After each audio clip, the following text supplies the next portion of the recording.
Another day, another vlog. Naks. Vlogger na vlogger ang dating natin. Ayan, i-activate po natin ang ating SYM Crusim 150. Ayan. So, let's start by installing the battery. Actually, naka-install na po siya. So, ayan, ini-install na po natin. Una po bang kinabit itong positive? Yes, ma'am. Okay, so nauna pong ikinabit ang positive bago ang negative. Okay, so itong unit na to ay may stencil na. Actually, i-claim na lang ito ni sir. Matagal na itong bayad. Ayan, so inantay lang po namin ang paglabas ng kanyang OR and CR para makuha na po niya yung unit. So, ayan. Wait lang po natin si sir, ha? Na-stencil naman na to, sir. So, anong next? Bibili na lang ng gas? Gas na. Gas, okay. And then, i-orient natin yung client. Wait lang po, ha? Okay, so ilalagay na natin ang ating gasolina. Ilagay natin. Andito po sa may harapan ang kanyang tank. Sa may baba ng manibela, bandang kaliwa. Habang ginagasan natin, ipapasilip ko naman sa inyo ang kanyang panel gauge. Ganito po siya. Ayan. So, start natin. Sound check, sound check.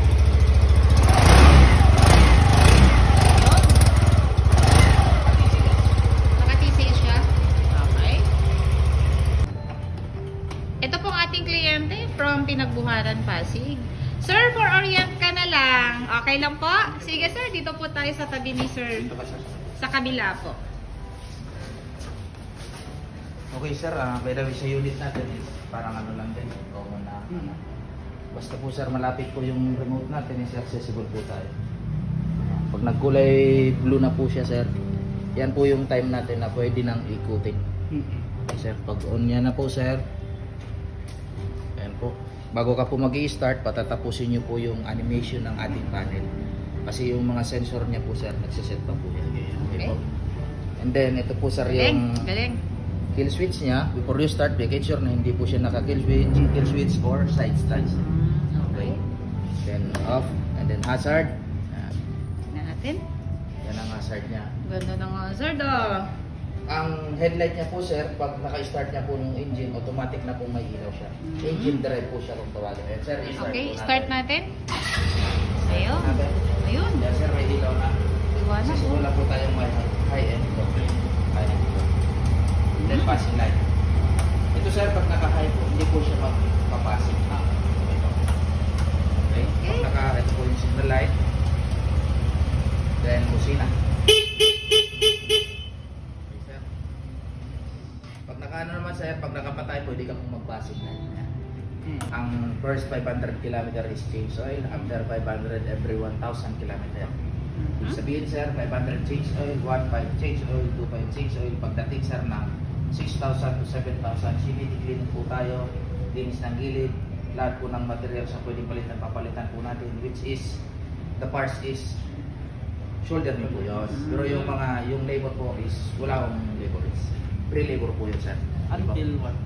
Ang warranty po natin is 10,000 or 1 year. Okay. Inside the engine po. Pero yung mga consumable parts po sir, hindi po siya covered ng warranty. Yung mga switches, ilaw, gulong, langis, brake pads. And sir, dito sir, makikita mo sa panel natin, may type po tayo, yung battery voltage. Dito rin po yung kilometer reading, yung RPM, nandito po yung empty and full. Dito sir, pag nag-error tong check engine natin, meaning to say meron pong error, ipunta niyo po dito sa amin if ever na merong concern. Ang braking period po natin sir is 500 km. Braking period po yun. Okay. 50-50 lang po yung takbo, 50-40 lang po. Soft braking po tayo. Po yung ano natin. Sir, touch nyo lang, makikita nyo yung train, change oil, TCS oil. Okay na sir, pag mayroon po kayong concern sir, ang pagbukas po sir ng gas, dito po sir, dito po naka-on, and then counting persa lang po pa kanan. Then bukas na po yung gas natin. Sa upuan naman? Sa upuan is, pag naka-out po siya, counting persa rin pakaliwa. Bukas na po yun. Okay, open. So, Tanggalin na po ba natin ito, sir? yung kanyang upuan. Ito ang isa sa pinakamaganda. Nandito na po, sir, yung- Dito sa Crusim 150 GT. Ang lalim. Manual, basa-basahin niyo po para aware ka. Sobrang lalim. So, kasya naman yata ang helmet yan na full face? Kasyang-kasya, ano? Kasi siguro kaya. Ito naman po, sir, pag magpapagawa ka po, dalhin niyo po ito para, kasi pag wala po ito,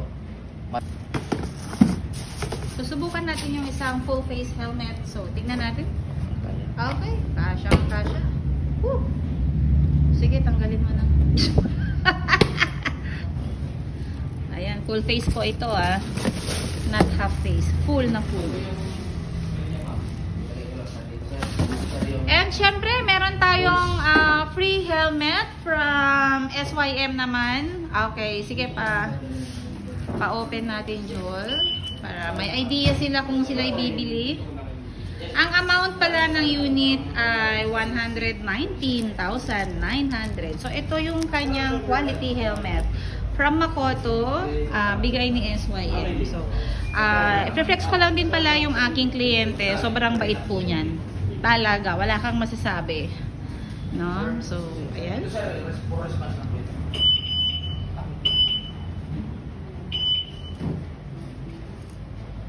Ikaw, nasa parking ka na maraming, madilim. Pero no need na talaga, no? Kasi pag Yes po.